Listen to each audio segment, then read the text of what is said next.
Alright, our topic today is our hydrates. A hydrate is a compound, an ionic compound, which has what are called waters of hydration.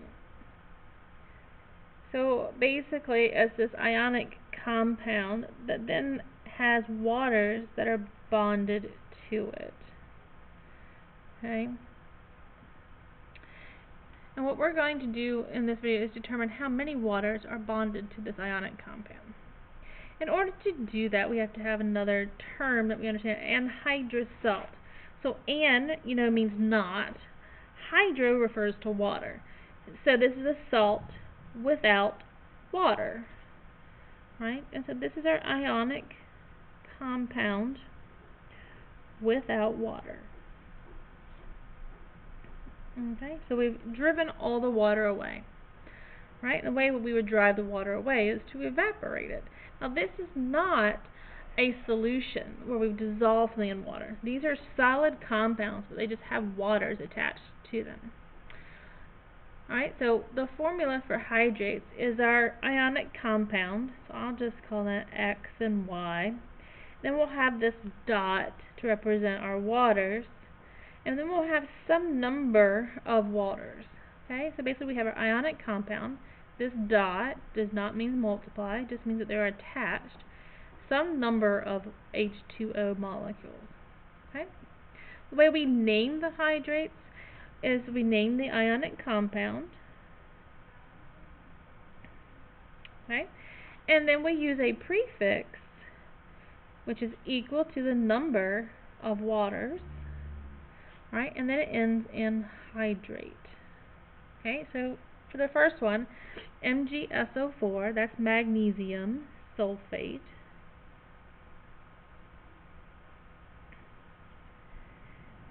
And then there are 7 waters, and our prefixes are the same as our covalent compounds.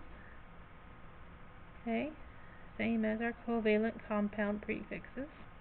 So that would be hepta. So this would be magnesium sulfate, heptahydrate. I'm running out of room. Again, magnesium sulfate, heptahydrate. Right? The next one, COCl2. CO is cobalt. Cobalt is one that we have to give a Roman numeral for, so we'll come back to that. Cl is chloride. Right? So let's figure out what is the charge of cobalt. Well, if chloride's a -1, we have 2 of them. That's a total of -2, right? And so cobalt's got to be a +2. So this is cobalt 2 chloride. Now how many waters do we have? 2, so it would be dihydrate. Okay? Now, to calculate the mass of the hydrate, we would calculate the mass of the ionic compound plus the mass of the water molecule times the number of water molecules. Right? And then the percent of water in a hydrate would be the mass of water, that's the total mass of water, divided by the total mass of the hydrate times 100. Okay? And so these problems are going to combine percent composition and empirical formula. Alright, so let's look at the problem. We have 5 grams of a hydrate which has barium chloride. So that means we're going to need to know the formula for barium chloride. So barium is in group 2, it's a +2. Chloride's a -1, so that's going to be BaCl2. Now it's going to then have some number of waters attached to it since it's a hydrate. And that's the number we're looking for. Alright, so we have 5 grams of our hydrate. After we heat it, the barium chloride has a mass of 4.26. Right? This is our anhydrous salt. Right? After it's heated and dried. Right? What will be the formula for this? So we have to determine how much water was in there. So if I know I had 5 grams of the hydrate and then 4.26 of the anhydrous salt, the difference between the two is the amount of water. And so the amount of water is going to be equal to the hydrate minus the anhydrous salt, which in this case would be 5 grams minus 4.26 grams, which would give us 0.74 grams of water. Now the two parts that make up a hydrate are the anhydrous salt and the water. And so we had 4.26 grams of the anhydrous salt, so that would just be the barium chloride part. Okay? Then we have 0.74 grams of water. Well, this is just now an empirical formula problem because we want to know how many of these there are for however many of those. So what's the ratio of these two things? So it's empirical formula, so mass to mole. So we're going to change these grams into moles. Right? And so we find the mass of barium on the periodic table, and we see it is 137.3 plus 2 chlorines at 35.45 apiece, and we get total mass of 208.2. And so then we do 4.2 divided by that, and we get 0.0202 moles of the barium chloride. And then we do the same for our water. 1 mole, we find the mass, so 16 grams for the oxygen, and then basically 2 for the hydrogens, ends up being 18.016 technically, because it's 1.008 for each hydrogen.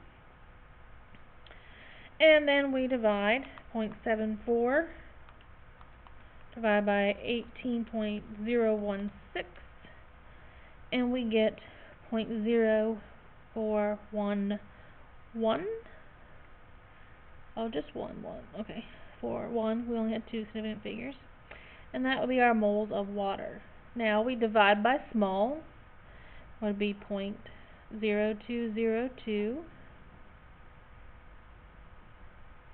So that's going to be a 1. And then this will be a 2, which means we have 2 waters of hydration. So our formula would be BaCl2, our dot, 2 waters.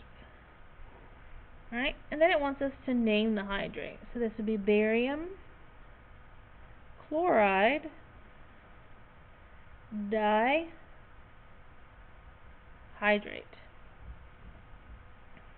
Okay? Now I want you to pause and try the next problem and then come back and we'll go through it.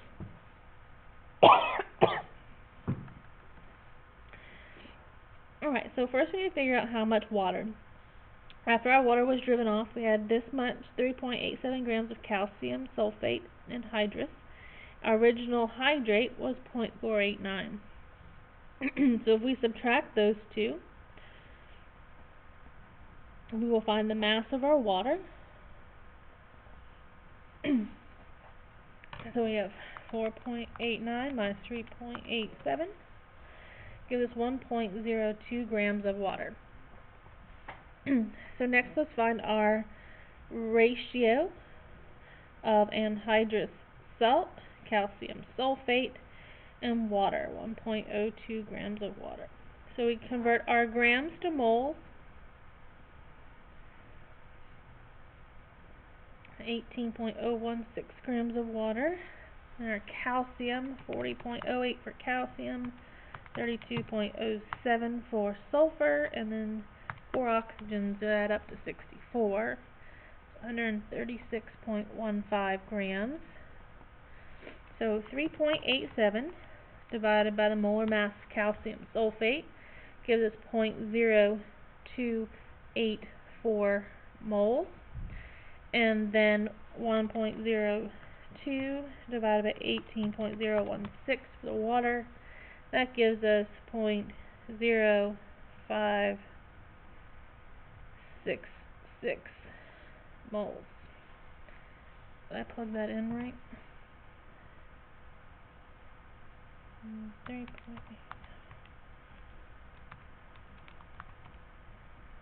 I did. Alright, so then we divide by our smallest number of moles. 0.0284 is our smallest number. Right? And so we'll get 1. I ran out of room, so we'll get a 1 for the calcium sulfate. And then we'll get a 2 again for our water. And so our formula will be CaSO4, 2 waters. And the name of that would be calcium sulfate. And again, dihydrate.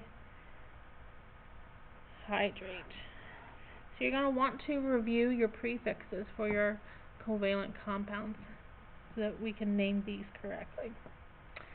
Okay?